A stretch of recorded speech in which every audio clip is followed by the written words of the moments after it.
Hey guys, what's happening? Welcome back to the B-Sides.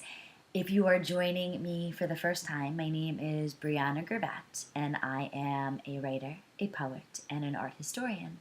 And for 5 months of this year, I embarked on a pilgrimage, journeying west from India to Spain, in order to go out and talk to people in the world and hear their stories, share their lives, drink coffee with them, eat food, but mostly listen to them.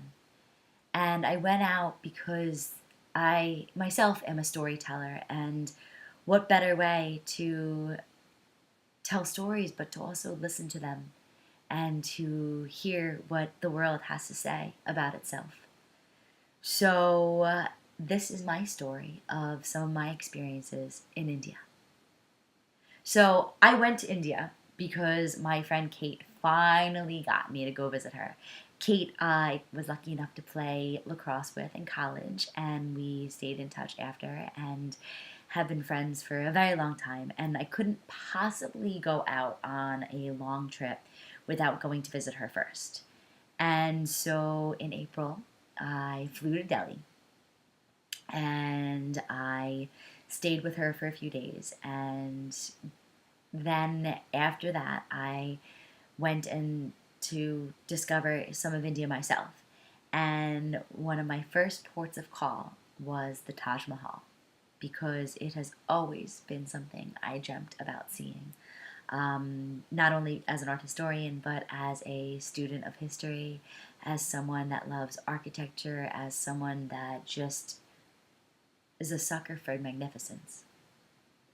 And so at the end of April, when the heat of India rose to over 100 degrees in preparation for monsoon season to come, I went to Agra, and Kate was such a good friend that she arranged for a guide so that I can learn a lot more about the history of the Taj Mahal and the history of that region because Rajasthan is rich, rich, rich with so much history, not only Indian history, but Mughal history and world history. So I met my guide that she arranged for at the gates of the Taj Mahal. And I'm chomping at the bit to get inside. I'm so, so, so excited to see this Taj Mahal for the first time. And my guide, and see, he's been there hundreds of times before, thousands of times before, and he wants to go slowly. And so I have no other choice but to slow down, perhaps for the first time in my life. And as we walk slowly through the complex, he's telling me the story of the place and the history of the people who built it and who are buried there. And we stand in front of the doors, the gates of the Taj Mahal, and he's pointing out all of the inscriptions in Arabic and showing me how from the base to the top the script actually gets bigger. And then we are made aware that it is a high holy day for Islam. And so we walk quietly into the gates. And when I first caught sight of the Taj Mahal, I start crying. I am convulsing. I am shaking. I am weeping because it is so, so, so beautiful. And I'm embarrassed that I'm doing this because here I am in front of my guide who I just met, and I'm trying to hide it. I put my sunglasses on. I'm like, it's cool, don't worry about it.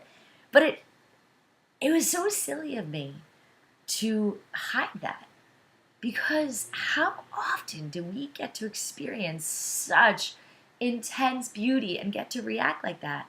Not very often in our lives. So when I finally do calm myself down, because, you know, I have to calm myself down just a little bit. We walk slowly closer to the Taj Mahal. And Ansi is still telling me stories, not only about this place, but his life. And, we tell stories about what we'll do the next time we come here. And we finally arrive to the base, the foundation of the Taj Mahal, and I start placing my hands across because I'm a terrible art historian and I think it's absolutely fine to touch things that are hundreds of years old. I do have a mind for preservation, but in that moment, I could not reserve myself.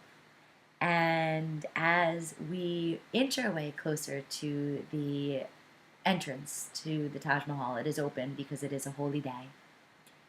And we are paying our respects along with other people who went to visit that day. I turn to my guide, I turn to NC, and I ask, NC, are you a Muslim? And he took a deep breath, and he squared his shoulders to me, and he said words that stayed with me for the rest of my journey. And I tried my best to remember for the rest of my journey. He looks at me and he says, Brianna, first and foremost, I am a human being. Second, I am an Indian. And third, I am a Hindu. And it didn't matter that he said he is an Indian or that he is a Hindu, because what I heard was first and foremost, I am a human being. And for that for me was just all I needed to hear. And so we spent the rest of the day together, going from the Taj Mahal to the Red Fort, and eventually for food. And then we parted ways. And I still remembered what he said. And I took it with me after I left India, after I went on to Lebanon and throughout the rest of my trip. And that night, I took it with me when I flagged down a rickshaw driver and we went to go to dinner as well. And he turns down the wrong way down the street. And I lean in real close and I'm like, yeah, are we going the wrong way down a one-way street? And I don't even think that he is looking at the road anymore. And he just turns back to me and he goes, this is India, madame. Nothing is impossible. And so I leave you with this. First and foremost, we are all human beings. And secondly, this is life, mesdames and messieurs. Nothing, absolutely nothing is impossible.